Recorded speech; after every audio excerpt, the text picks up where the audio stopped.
दोस्तों आज से कुछ टाइम पहले मैंने एक स्मार्टफोन खरीदा था 1000 पाउंड का, लेकिन एक साल बाद ऐसे ही फॉर क्यूरियोसिटी मैंने वो स्मार्टफोन्स की रीसेल वैल्यू निकाली एंड आई वाज शॉक्ड। वो स्मार्टफोन्स की कीमत आधे से भी ज्यादा हो चुकी थी and I was like how कोई भी स्मार्टफोन्स की कीमत एक साल में आधे से ज्यादा कम कैसे हो सकती है। एंड अगर आप भी कोई ऐसा एक्सपेंसिव या प्रीमियम स्मार्टफोन्स यूज करते हो जैसे कि 80,000, 1 लाख या उसके ऊपर वाला, देन आज का वीडियो सिर्फ आपके लिए है, क्योंकि आज के वीडियो में मैं कुछ ऐसी टिप्स बताऊंगा कि जब भी आप अपना नया स्मार्टफोन मार्केट में रीसेल करने जाओ देन आपको उससे सबसे ज्यादा बेस्ट वैल्यू मिले। ये वीडियो को मैं ज्यादा लंबा नहीं खींचूंगा, शॉर्ट में ही बताऊंगा, क्योंकि 2-3 ऐसी टिप्स है जो आपको अवेयर रहनी चाहिए अगर आप स्मार्टफोन्स यूज करते हो और उसको मार्केट में बेचने जाओ तो। फिर सबसे पहला रीजन है स्मार्टफोन्स कंपनीज के साइकिल का। स्मार्टफोन्स कंपनीज अपना फ्लैगशिप स्मार्टफोन्स हर साल नया लाती है एंड उसकी वजह से ऑटोमेटिकली जो पुराना वाला मॉडल है वो ऑटोमेटिकली रिड्यूस पे आ जाता है। और अगर आप पुराना वाला यूज करते हो, अगर आप बेचने जाओ देन उसकी कीमत आधी हो ही जाएगी। लेकिन वो चीज से कैसे बचे अगर आप हर साल नया स्मार्टफोन चेंज करते हो, देन आपको बेस्ट वैल्यू कब और कैसे मिले। सबसे पहला है कि भाई आप बैटरी को 20 to 80% पे चार्ज करो हर बार।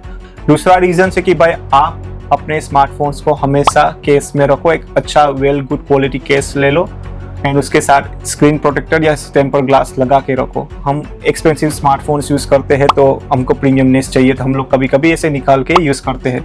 लेकिन अगर आपको बेचने जाना हो और आपको गुड वैल्यू चाहिए देन सामने वाला बंदा आपकी 2-3 चीजें डेफिनेटली देखेगा। आपकी बैटरी हेल्थ देखेगा पहले कि भाई स्मार्टफोन्स की बैटरी हेल्थ कितनी है, बैटरी साइकिल्स कितनी यूज हुई है।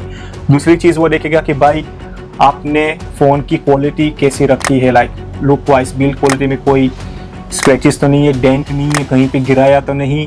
वो सब चीजें क्लियर होगी ना, तब आपको मिनिमम 70% आपकी वैल्यू मिलेगी स्मार्टफोन्स की, 60 to 70%। अगर गलती से कोई भी एक डेंट आ गया ना स्मार्टफोन्स पे कोने में, आप समझ लो आपका 1.5 लाख का स्मार्टफोन है ना, वो एक डेंट की वजह से वो फिर उसके 10 या 15% प्राइस ऑटोमेटिकली रिड्यूस हो ही जाएंगे। डेंट होगा, स्क्रैचेस हो गए तो आप उसकी जो भी कीमत मांगेगा वो डेफिनेटली नहीं दोगे। आप भी बोलोगे भाई ये रफ यूज किया हुआ है, इसकी बैटरी लाइफ भी ऐसी है। तो वो पहले 2 टिप्स जो भाई ख्याल रखना, बैटरी हमेशा 20 to 80% के बीच में चार्ज रखना, उससे बैटरी साइकिल्स आपकी कम काउंट होगी। दूसरा कि भाई आप अपना स्मार्टफोन्स हमेशा केस में एंड टेम्पर ग्लास में रखो, तो उससे जो भी नॉर्मल डेली हम लोग यूज़ करते हैं, ठीक है, कहीं पे ऐसे लग जाए वो चीज़, डेंट या स्क्रैचेस ना आए, तो वो 2 चीज़ आप हमेशा संभाल के रखना। तीसरी एक मेन इंपॉर्टेंट चीज़, अगर आप अपना स्मार्टफोन्स हर साल स्मार्टफोन्स चेंज करते हो और आपको बेस्ट वैल्यू चाहिए, तो मैं बोलूँगा कि आप 12 से 14 महीने के बीच में आप अपना स्मार्टफोन सेल कर दो। 14 मंथ्स के बाद अगर आप अपना स्मार्टफोन सेल करने जाओगे देन उसकी वैल्यू और डाउन जाएगी मार्केट में, मैं बता दे रहा हूँ। तो अगर आप हर साल चेंज करते हो then 12 to 14 months is a sweet spots के भाई आप उधर वो टाइम पे आप बेचोगे देन आपको गुड वैल्यू मिलेगी। अगर 18-19 मंथ्स हो गए देन आपकी समझ लो कि 70%, 60%, 70% आपकी प्राइस उधर ही खत्म हो गई।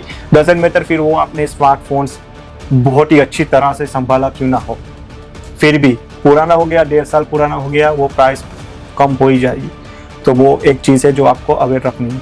तीसरी बात, जब भी आप अपना नया स्मार्टफोन खरीदो, फ़ोन का बॉक्स एंड उसकी एक्सेसरीज अगर आप यूज़ ना कर रहे हो देन उसको संभाल के रखो, क्योंकि वो चीज़ जब आप बेचने जाओगे तब वो काम आएगी। अगर आप किसी बंदे को फ़ोन सेल करोगे, आप बोलोगे कि भाई मेरे पास बॉक्स भी है, एक्सेसरीज भी है एंड ये this is the phone, then they think okay you are the genuine seller, और वो फिर आपको सही से कीमत भी देंगे।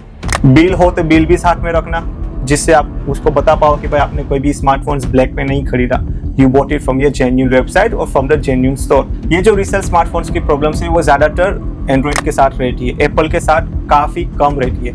क्योंकि एंड्रॉइड में क्या है कि भाई एंड्रॉइड में ना बहुत ऑप्शंस है आपके पास, कि भाई आपको फॉर एग्जांपल 50,000 आपका बजट है, देन आपको एंड्रॉइड में सैमसंग मिलेगा, ओप्पो मिलेगा, वीवो मिलेगा, वन प्लस मिलेगा, IQ मिलेगा, रियलमी मिलेगा, Xiaomi मिलेगा, कितने सारे ऑप्शंस मिलते हैं, ठीक है।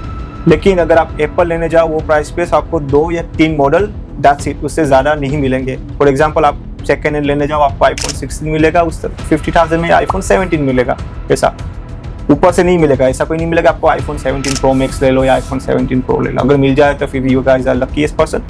सो अगर एंड्रॉइड में है देन एंड्रॉइड में you guys get lots of options. कोई बोल रहे हैं कि भाई सैमसंग का S25 अल्ट्रा में आपको 50,000 में दे रहा हूँ, 2 महीने यूज़ करने हैं।